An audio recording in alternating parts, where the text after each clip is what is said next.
Dari mana sifat buruk ini asalnya? Nafsu. Apa dalilnya? Quran surah ke-12 ayat ke-53. Wa ma ubarri'u nafsi innan nafsa la'ammaratun bisu. Saya tidak bisa menganggap diri saya suci karena dalamnya ada nafsu. Nafsu mengarahkan pada yang buruk. Sedangkan dalam diri manusia ada kecenderungan buruk disebut dengan nafsu, nama lainnya fujur. Ada kecenderungan baik disebut dengan takwa. Dari mana dalilnya? Ya, Quran surat Asy-Syams. Ya, ayat keberapa? Ayat ke-7 sampai dengan 10. Wa nafsi wa ma sawwaha fa alhamaha fujuraha wa taqwa. Nama lain fujur disebut dengan nafsu, disebutkan 115 kali dalam Al-Quran. Nama lainnya kemudian lawannya disebut dengan takwa, disebut 115 kali dalam Quran. Takwa didorong oleh malaikat, disebut 88 kali di Quran. Nafsu didorong oleh setan, disebut 88 kali dalam Al-Quran. Dari mana taunya setan mendorong nafsu? Di Quran surah keempat An-Nisa, dari ayat 117 sampai dengan ayat 119-nya. Ya, awas, saya akan mengambil dari mereka, ya Allah izinkan nasiban mafruḍa, bagian tertentu yang akan saya goda. Wala udhillannahum wala umanniyannahum, saya akan sesatkan dengan memberikan was-was pada tempat ini, dan saya berikan dia senang berangan-angan, berhayal. Hayal. Kalau saya sekarang berada di Arafah, ya Allah saya akan bermohon. Haji aja belum, tanggal 9 aja belum, dia sudah membayangkan di Arafah, berhayal. Sehingga lupa ketika dia berhayal, waktu maghrib lewat, habis, dan seterusnya. Itu bagian yang diambil. Nah, Aqabah, saya katakan berulang kali, ini mewakili gambaran bahwa ada sesuatu yang besar berpengaruh. Gambaran dari nafsu. Di sana melempar, sini lempar. Apa hubungan dengan orang kurban? Saat berkurban itu yang disembelih apa? Kambing. Kambing itu apa? Hewan. Ya. Lihat, saya ulang. Yang disembelih apa? Hewan. Sudah lihat ke saya, kencang lagi, hewan. Semoga Allah ampuni kita semua ya.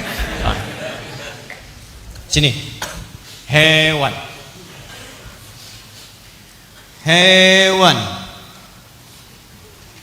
Hewan itu diciptakan oleh Allah dengan satu kecenderungan saja, punya satu sifat, bahannya cuma satu. Apa bahannya?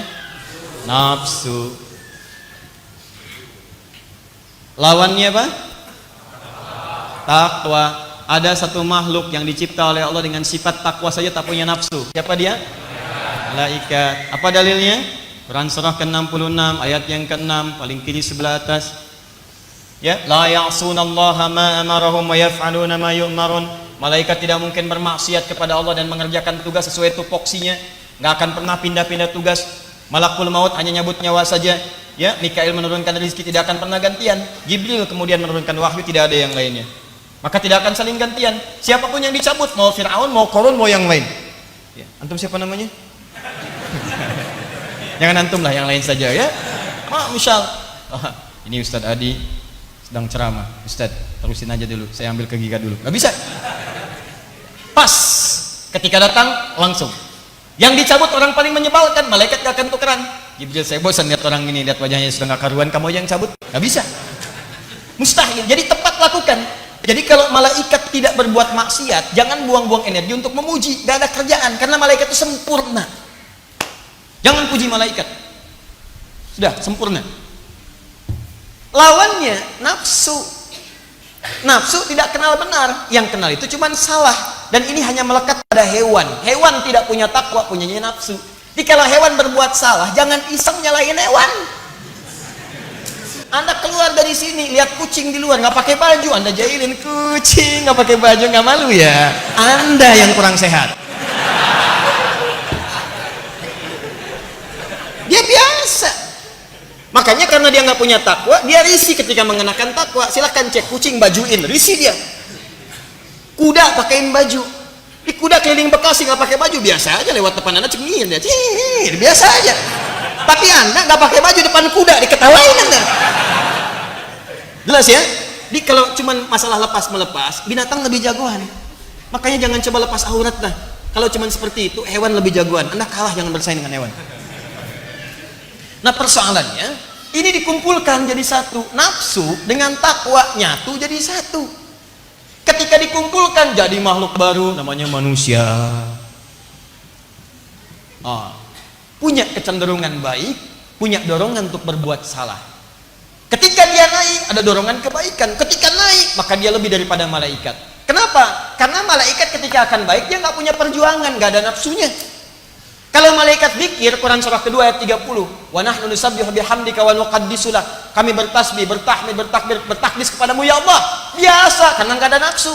Ya kita mau takbir ada godaan. Allahu akbar, pengen sholat, begitu berangkat lewat mi tek tek tek tek tek tek tek tek. Wah, Masya Allah. Nafsu. Ayo ke masjid, lewat mi tek tek. Mau kemana Pak? Ke masjid, sholat nomor 2 Pak, mi nomor 1. Masuk. Mau tahajud malam, kalau malaikat sholat tuh biasa. Anda malam-malam mau sholat, muncul bola, ya macam-macam lagi, yang lainnya lagi, dan seterusnya. Ini yang tidak mudah. Paham? Jadi begitu ini naik, dia lebih dari malaikat. Tapi persoalannya, ketika Anda bertindak memanjakan nafsu, maka Anda bisa lebih rendah daripada hewan. Apa pasalnya? Pasalnya adalah karena Anda punya rem takwa, hewan tidak punya. Makanya diberikan oleh Allah kecenderungan berbuat baik dalam diri setiap manusia. Kalau nggak percaya silahkan ya, silahkan cek. Ketika Anda mengerjakan satu yang salah, perbuatan itu buruk, maka hati Anda otomatis akan mengingkarinya.